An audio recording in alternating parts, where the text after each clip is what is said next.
In the pre-dawn hours of August 2, 1990, trouble was brewing in a world still celebrating the end of the Cold War. Iraqi dictator Saddam Hussein, whose army was the fourth largest in the world at the time, invaded neighboring Kuwait. Within days, the Iraqi incursion had succeeded, and Saddam positioned over 100,000 troops along Kuwait's southern border in preparation for a possible invasion of Saudi Arabia.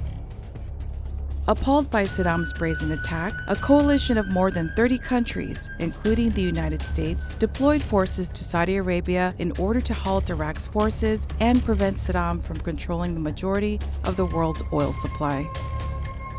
Operation Desert Shield was officially underway. The United Nations issued sanctions on Iraq and attempted to diplomatically resolve the conflict.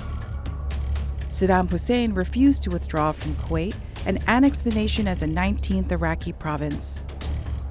In the United States, NGA predecessor organizations began answering the call of commanders and logisticians requesting the latest imagery and mapping information as they planned for what might come next.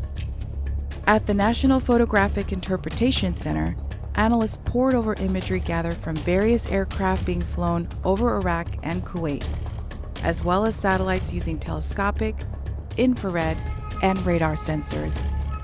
Meanwhile, the Defense Mapping Agency continued to work around the clock, altering their entire production pipeline to support Desert Shield.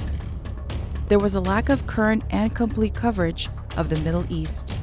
Aeronautical specialists and cartographers immediately began reviewing regional airfields. Maritime specialists, likewise, began reviewing coastal charts for accuracy.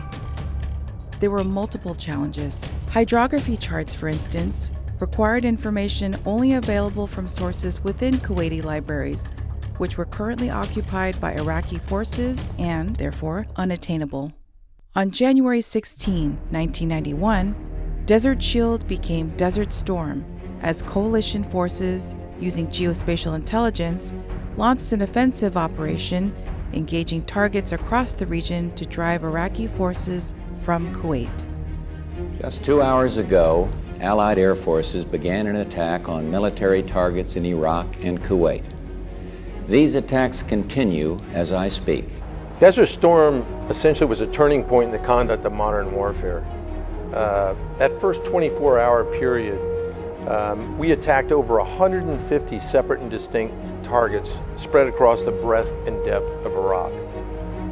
Geospatial products, both imagery and maps, were absolutely foundational to our ability to introduce simultaneous attack, also known as parallel warfare, that created this turning point in the conduct of modern warfare that became Desert Storm. Thanks in part to the Defense Mapping Agency, a predecessor of NGA, coalition forces had a significant strategic advantage over their Iraqi opponents in both aerial and ground engagements. DMA created over 44 million maps during the conflict. These detailed products helped the U.S. and its allies with precise positioning and targeting information.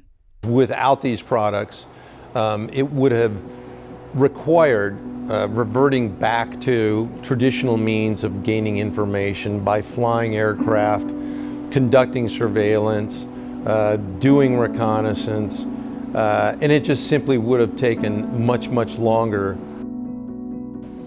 The air war obviously was very, very effective.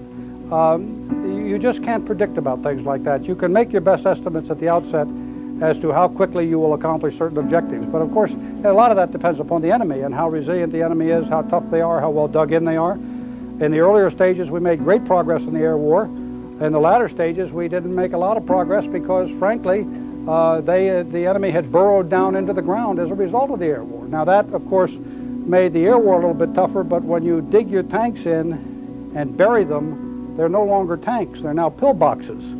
And that then makes a difference in the contribution in the ground campaign. As Iraqi forces retreated and ceased their occupation of Kuwait, President George Bush announced the end of hostilities on February 28, 1991. Kuwait is liberated.